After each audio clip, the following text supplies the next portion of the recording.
இப்போது புதிய அறிமுகம் ஆச்சி ஹோட்டல் சாம்பார் 50 கிராம் ரூபாய் 20 மட்டுமே. பொங்கல் விடுமுறை இறுதி நாளில் திருவள்ளூர் மாவட்டம் பெரியபாளையத்தில் உள்ள பவானி அம்மன் ஆலயத்தில் சாமி தரிசனம் செய்ய ஏராளமான பக்தர்கள் குவிந்தனர். இதனால் கடும் போக்குவரத்து நெரிசல் ஏற்பட்டு ஆம்புலன்ஸ் வாகனங்கள் கூட செல்ல முடியாத சூழல் ஏற்பட்டுள்ளது. விவரங்களை தரையிறக்கிறார் செய்தியாளர் சுரேந்தர். வணக்கம் சுரேந்தர், விவரங்களை வழங்கலாம். வணக்கம் தர்ஷினி. திருவள்ளூர் மாவட்டம் பெரியபாளையத்தில் அமைந்துள்ள அருள்மிகு பவானி அம்மன் திருக்கோயில் சிறப்பு வாய்ந்தது. சிவம்பாக எழுந்தருளிய அம்மனை வழிபட ஆடி மாதத்தில் பல்லாயிரக்கணக்கான பக்தர்கள் வந்து செல்வது வழக்கம். ஆடி மாதம் முதல் வாரம் தொடங்கி 14 வாரங்கள் இந்த பெரியபாளையம் பவானி அம்மன் ஆலய விழாக்காலம் கொண்டிருக்கும். பொங்கல் பண்டிகை விடுமுறை தினம் இறுதி நாளான இன்று பெரியபாளையம் பவானி அம்மன் கோயில் ஏராளமான பக்தர்கள் திரண்டதால் சாமி தரிசனம் செய்தனர்.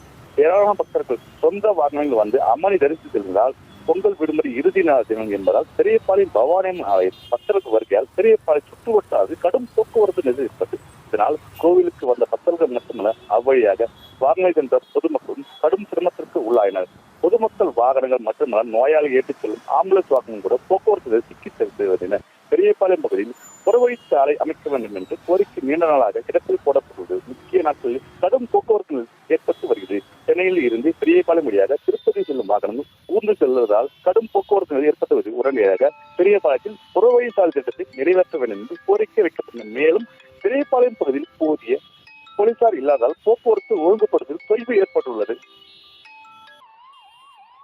விவரங்களுக்கு நன்றி. இப்போது புதிய அறிமுகம் ஆச்சி ஹோட்டல் சாம்பார் 50 கிராம் ரூபாய் 20 மட்டுமே.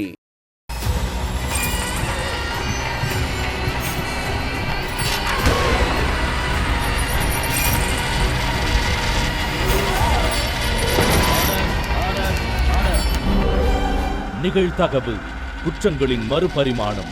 நாள்தோறும் இரவு 10 மணிக்கு இணைந்திருங்கள் நமது நியூஸ் தமிழ் தொலைக்காட்சியோடு.